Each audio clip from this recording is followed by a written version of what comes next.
અને હવે વાત કરીએ અમદાવાદની તો અમદાવાદના કેટલાક વિસ્તારમાં વરસાદની શરૂઆત થઈ ગઈ છે। વસ્ત્રાપુર સહિત અનેક વિસ્તારમાં વરસાદ વરસી રહ્યો છે। અમદાવાદ પશ્ચિમના કેટલાક વિસ્તારો છે વરસાદની શરૂઆત થઈ છે।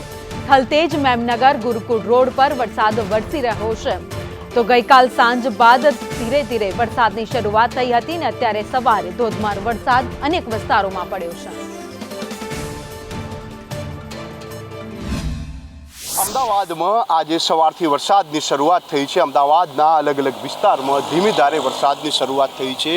જો કે ગઈકાલે અમદાવાદની અંદર વરસાદ છે તે ગઈકાલે રાત્રે પડ્યો હતો, ત્યારબાદ ગઈકાલે સમગ્ર દિવસ દરમિયાન વરસાદે બ્રેક લીધા બાદ આજે વહેલી સવારથી અમદાવાદના અનેક વિસ્તારમાં ધીમી ધારે વરસાદની શરૂઆત થઈ હતી। અત્યારે વસ્ત્રાપુર હોય, પ્રહલાદનગર હોય, એસજી હાઈવે હોય, ગોતા હોય કે પછી વૈષ્ણોદેવીનો વિસ્તાર છે ત્યાં વરસાદ પડી રહ્યો છે। મહત્વનું છે કે હવામાન વિભાગે આગાહી કરી છે કે હજુ પણ આવનારા દિવસોમાં અમદાવાદ તેમજ સમગ્ર ગુજરાતમાં વરસાદ છે તે મન મૂકીને વરસી શકે તેવી પૂરેપૂરી શક્યતાઓ છે। જો કે અત્યારે આજે વહેલી સવારે બફારા જેવું વાતાવરણ હતું, પરંતુ 10થી 11ના ગાળા દરમિયાન અમદાવાદની અંદર વરસાદ આવતા ઠંડક પ્રસરી છે અને લોકોમાં એક પ્રકારનો ખુશીનો માહોલ છે, કારણ કે ગઈકાલે અમદાવાદમાં બફારાનું વાતાવરણ હતું, આજે પણ અમદાવાદમાં બફારાનું સવારથી વાતાવરણ હતું। જો કે અત્યારે અમદાવાદમાં વરસાદ વરસતા જ ઠંડક પ્રસરી છે અને લોકો છે, અમદાવાદીઓ છે, તેમાં ખુશીનો માહોલ જોવા મળી રહ્યો છે।